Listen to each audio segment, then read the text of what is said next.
Do you know who the richest women in China are? Among Chinese entrepreneurs, there is a group of low-key women who are extremely wealthy, yet very few people can name them. In our last discussion, we talked about 6 Chinese female tycoons. Today, let's take a look at the remaining 5. In 5th place is Wang Laichun, the chairman of Luxshare Precision, a 55-year-old from Chaozhou, Shantou, with a net worth of 52 billion yuan.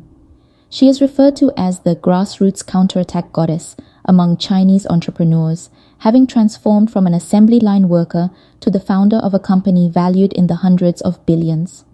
However, if you were to encounter her on the street, the vast majority of Chinese people would not recognize her as a top female tycoon, nor would they associate her with being one of Apple's core suppliers and the woman behind Tim Cook. For instance, half of the globally popular AirPods are produced by her company. Additionally, the recently sensational Vision Pro was reported by foreign netizens to be shipped from Guangzhou, China, where Wang Laichun's team is responsible for assembly, showcasing authentic Chinese manufacturing. Wang Laichun's story is particularly legendary. She was born into an ordinary family in the Chaozhou Shantou area and dropped out of school in junior high to work on a farm. Later, to make a living, she took a job at Foxconn's first factory in mainland China at the age of 21. Her hard work caught the attention of Foxconn's founder, Terry Gou, who promoted her to section chief in 1998, managing thousands of employees. Afterward, when she started her own business, Terry Gou allocated several orders to her. With efficient management and near-perfect yield rates, Luxshare Precision experienced rapid growth, quickly becoming one of Apple's core suppliers. Today, Luxshare has become one of the Fortune Global 500 companies and the largest electronics manufacturer in China, transforming Wang Laichun from an unknown individual into a highly envied billionaire. In 4th place is Zhong Huijuan, known as the half of the pharmaceutical empire, who is the head of Hansoh Pharmaceutical, the largest mental health drug company in China. Her husband, Sun Piaoyang, is the leader in China's innovative pharmaceutical sector and the head of Hengrui Medicine. Together, they each run a publicly listed company and control a pharmaceutical empire with a total market value in the hundreds of billions, making them a powerful entrepreneurial couple.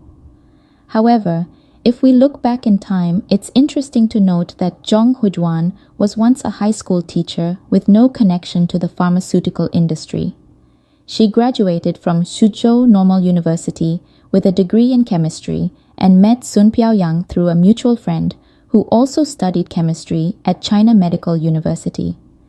They gradually fell in love. After graduation, Zhong Huijuan became a chemistry teacher, while Sun Piaoyang began his career as a pharmaceutical technician at a drug factory in Lianyungang. At that time, their factory had outdated technology and struggled to support hundreds of employees, facing bankruptcy multiple times. Just when they were about to close down for the last time, Sun Piaoyang was promoted to the factory manager, which seemed like a promotion, but was more of a hot potato. Sun Piaoyang decided to take action, focusing on the extremely lacking field of anti-cancer medications in China during the 1990s. Within 5 years, he transformed the factory into a leading state-owned enterprise in the anti-cancer drug sector. However, due to the restrictions within the system, there were many things he could not do, and much money he could not earn. Eventually, Sun Piaoyang partnered with others to establish a new company called Hausen Pharmaceutical, the precursor to Hansoh Pharmaceutical, and persuaded his wife to leave her teaching job to lead the effort. Despite having no background in pharmaceuticals or management, Zhong Huijuan surprised everyone by leading a team of 12 people to develop the first antibiotic product within a year. She focused on learning advanced pharmaceutical technologies from overseas, and she consistently invested nearly 10% of the annual sales revenue into new drug research and development. In 2019, Hansoh Pharmaceutical was listed on the Hong Kong Stock Exchange, with a market value reaching over 200 billion yuan at its peak, becoming the king of pharmaceutical stocks in the region. Beyond the touching story of mutual support between her and her husband Sun Piaoyang, it is essential to recognize her courage in facing challenges and her generous investment in the innovative research and development of China's pharmaceutical industry. Furthermore, she serves as an exemplary role model for women, showcasing a narrative of entrepreneurship and success. Their story emphasizes the importance of resilience, the willingness to challenge difficulties, and a commitment to advancing the pharmaceutical sector in China, illustrating how collaborative efforts can lead to extraordinary achievements. In third place is Yang Huiyan, the chairman of Country Garden, a 43-year-old from Guangdong with a net worth of 58.4 billion RMB. As the heir to real estate mogul Yang Guoqiang, Yang Huiyan grew up in a meticulously designed environment, receiving a tailored elite education at her family's school. In her spare time, she accompanied her father to various meetings for hands-on learning. She entered the family business right after graduating from university, and her father quietly transferred all of his shares to her. In 2007, when Yang Huiyan's name first appeared in public, she became China's richest person with a fortune of 120 billion RMB, making her the wealthiest woman in all of Asia. At that time, US media reported that this young girl's wealth surpassed figures like Steve Jobs, George Soros, and media tycoon Rupert Murdoch, with a Forbes headline sarcastically stating that her rise to wealth was entirely due to her father. With the spotlight often comes immense social pressure. In March 2023, after years of preparation, Yang Huiyan officially became the chairman of Country Garden Group. She hoped to showcase her skills, but things took a turn for the worse. Over the past 30 years, China experienced a rapid real estate growth cycle. At its peak, companies only needed 10 to 20% of funding for a project and could recoup their investment in 7 to 8 months. As a result, many firms crazily expanded and maximized their leverage. Now, with the local industry entering a downward cycle and fewer people purchasing homes, cash flows slowed significantly. Some companies found it challenging to even cover interest payments. Country Garden was among them. According to financial reports, in the first half of 2023, Country Garden faced a net loss of approximately 50 billion RMB. Yang Huiyan publicly announced a letter acknowledging her family's commitment to repay debts, marking the beginning of her journey to pay off obligations on behalf of her father.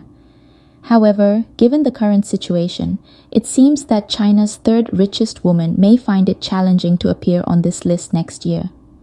Next is the second place, Zheng Shuliang, the 77-year-old head of the wealthiest family in Shandong. She is the widow of Zhang Shiping, the founder of Weiqiao Group, a family that has dominated the economic landscape in Shandong for over a decade.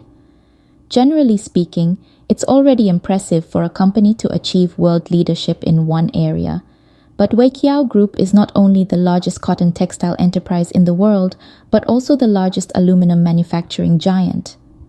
In 2023, it reported revenues of 503.9 billion RMB, making it the seventh largest private enterprise in China, only behind Tencent.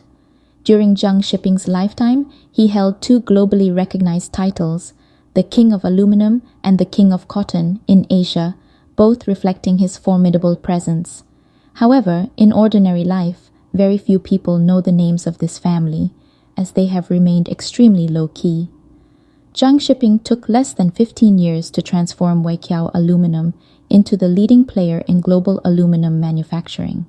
It is said that 90% of the aluminum used in Apple products is produced by Weiqiao. After Zhang Shiping passed away due to illness in 2019, the weight of the family's legacy fell on his wife, Zheng Shuliang. She is also a person of extremely simple living, having fought alongside her husband for many years, with work being the entirety of their lives. As a result, their children have mirrored their parents' traits, each becoming very capable and down-to-earth. So, even though Zheng Shuliang is approaching 80, the group is now well managed by her children, and she doesn't need to worry at all.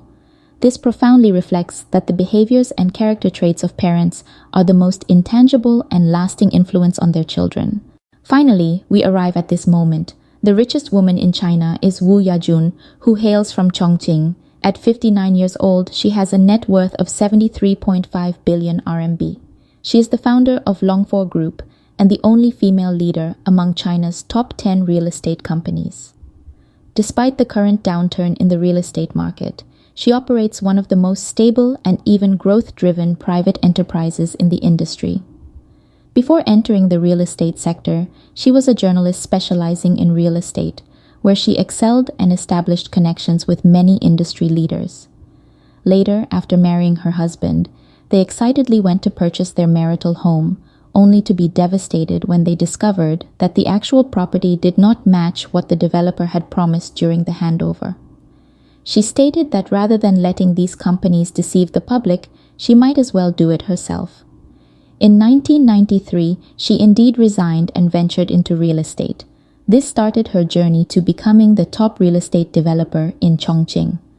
Riding the wave of China's real estate boom, several major domestic real estate companies grew rapidly, quickly scaling from hundreds of billions to trillions in size. Longfor, however, took a complete decade to achieve its upgrade.